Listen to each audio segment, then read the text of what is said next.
come, but they hit with sticks over every stone that hits me. I think, how can I find my brother? Abbas, Abbas, where are you, my brother? Abbas, Abbas, where are you, my brother? now I fear the waves they wear, our household left in despair. The tightened ropes on Zainab's wrist, what more pain she will bear. Abbas, Abbas, where are you, my brother? Abbas, Abbas,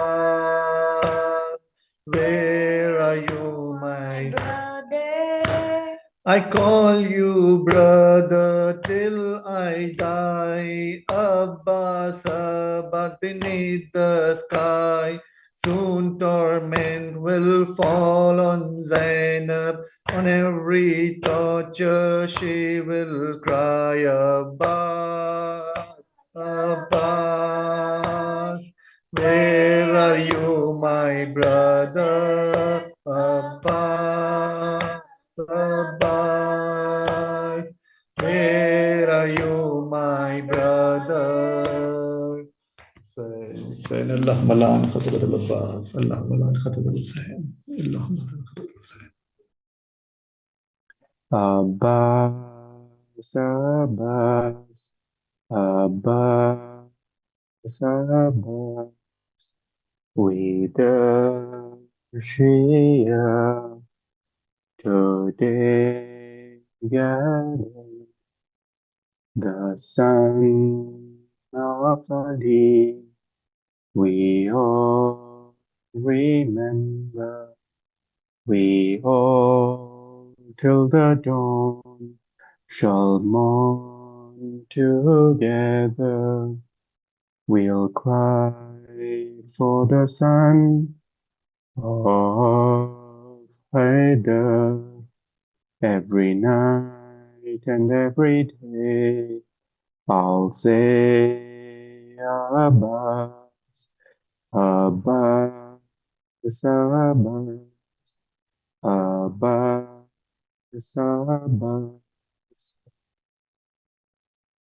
Abbas, at your birth, Ali would cry.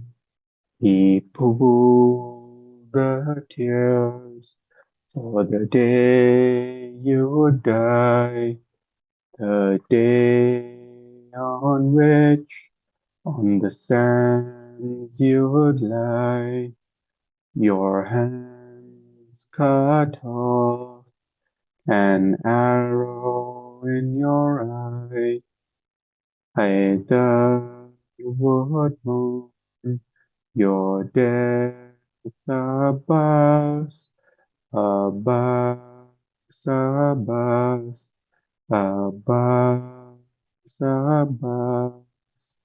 My need to reach the cool water in order to get for Hussein's daughter and for his 9-month son called Asghar, and for your beloved Hussein master.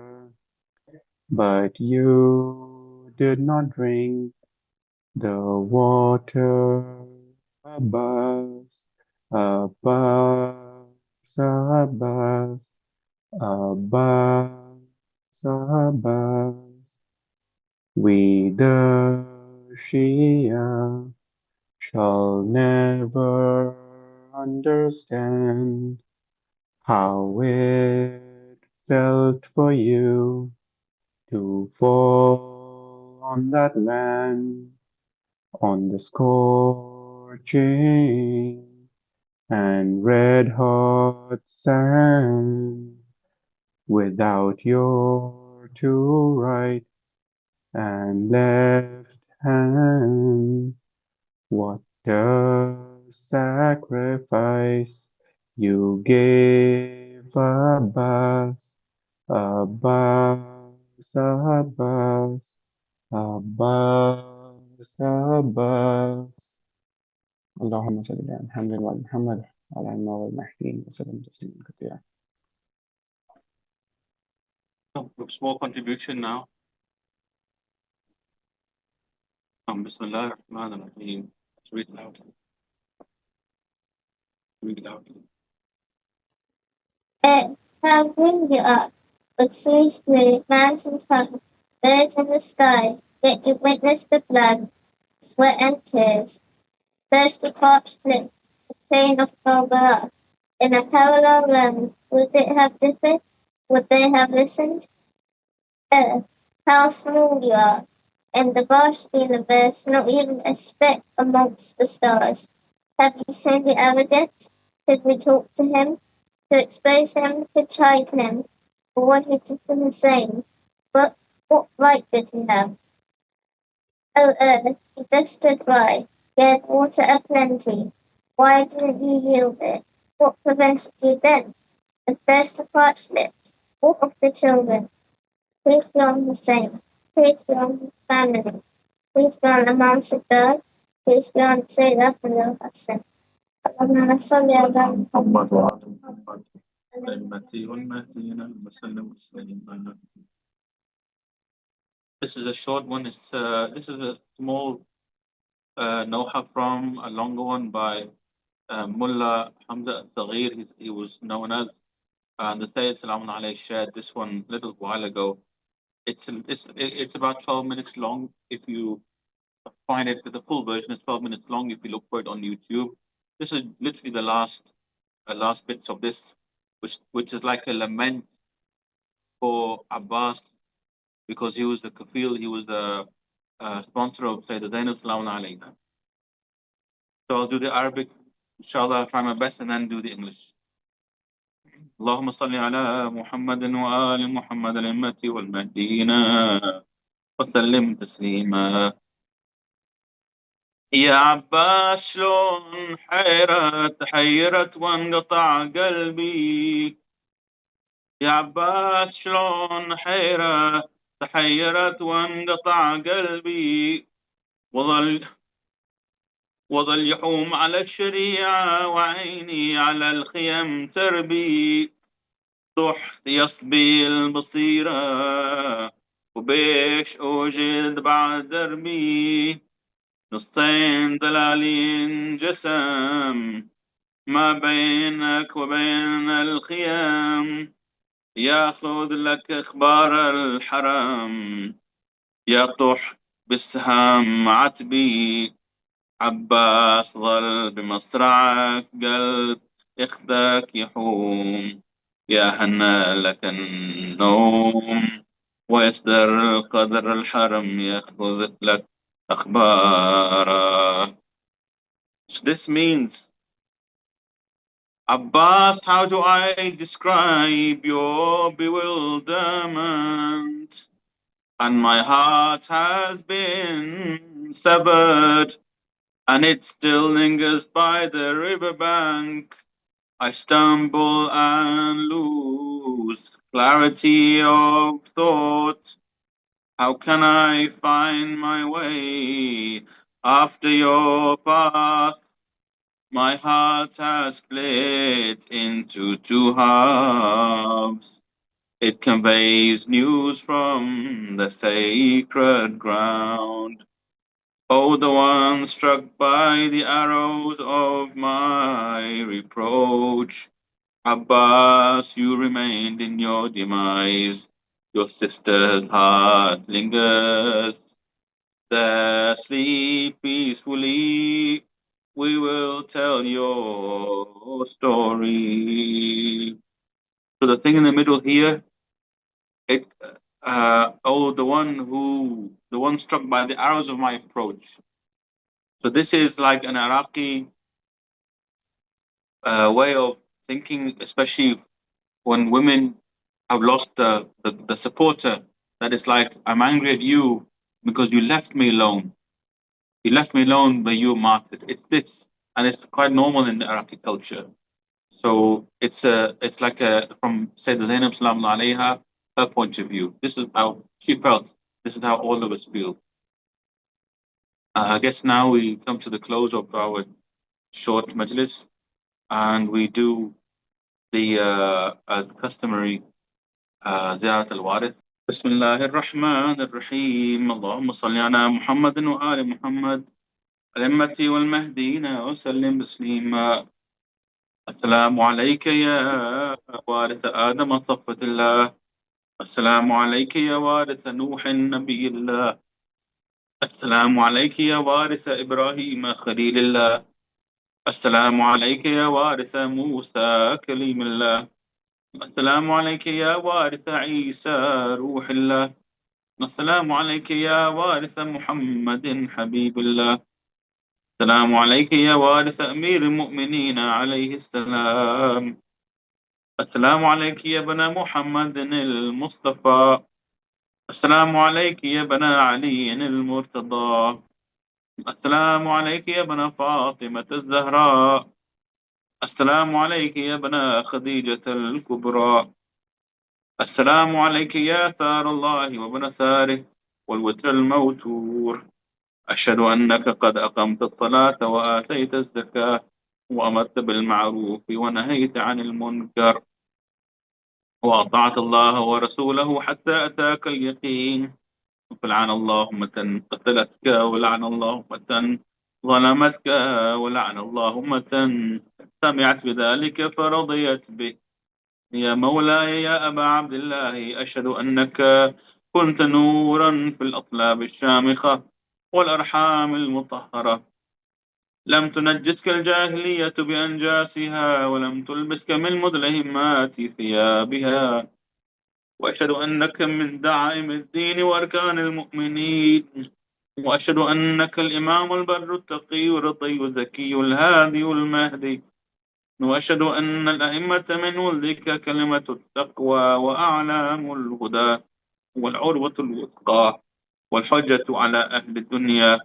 وأشهد الله وملائكته وأنبياءه ورسله أني بكم مؤمن وبإيابكم موقن بشرائع ديني وخواتيم عملي.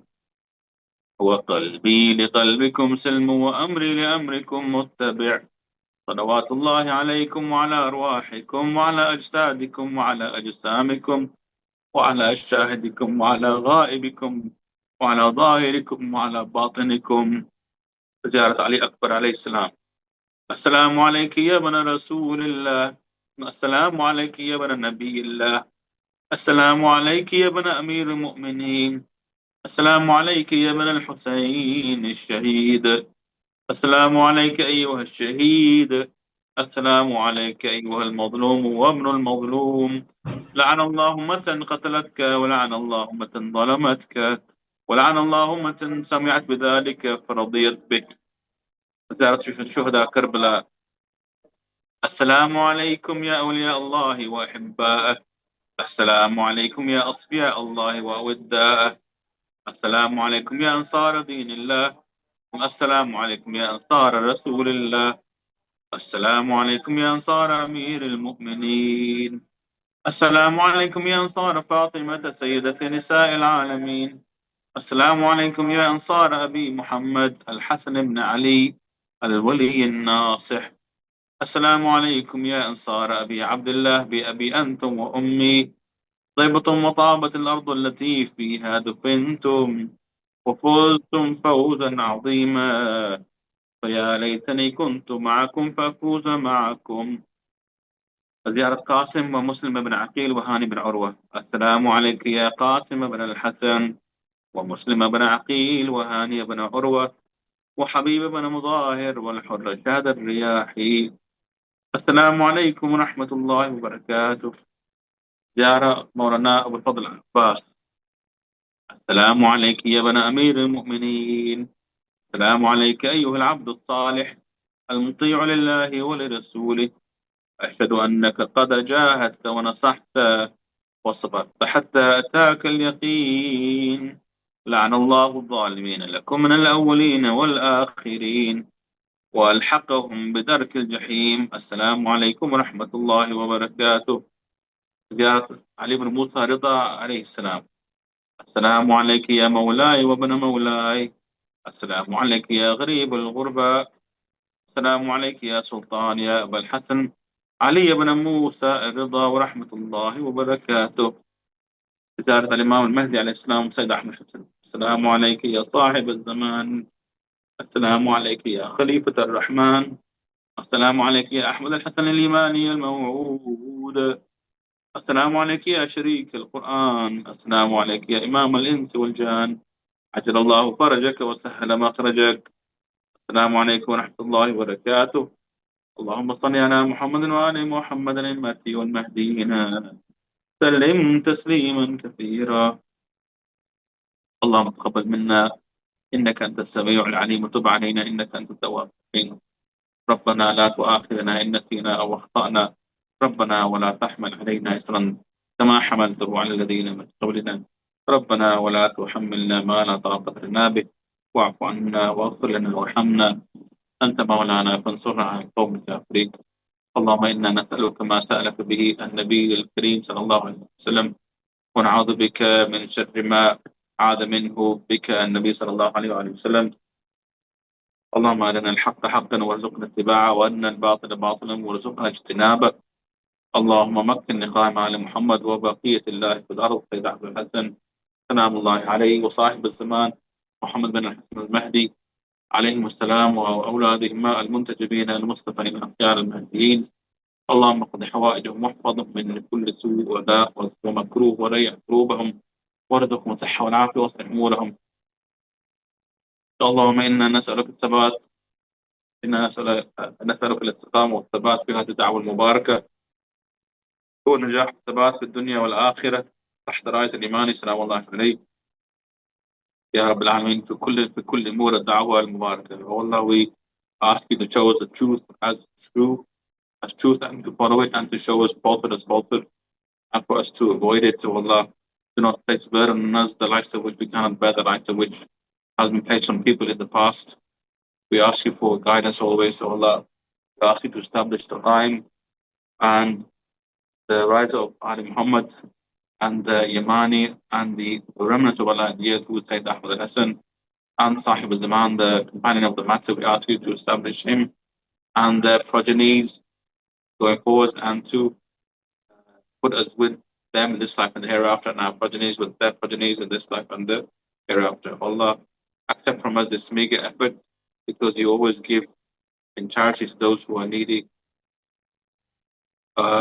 وصلى الله على محمد وعلى محمد الطيبين الطاهرين الأئمة المهديين. سلام تسليما كثيرا والسلام عليكم ورحمة الله وبركاته.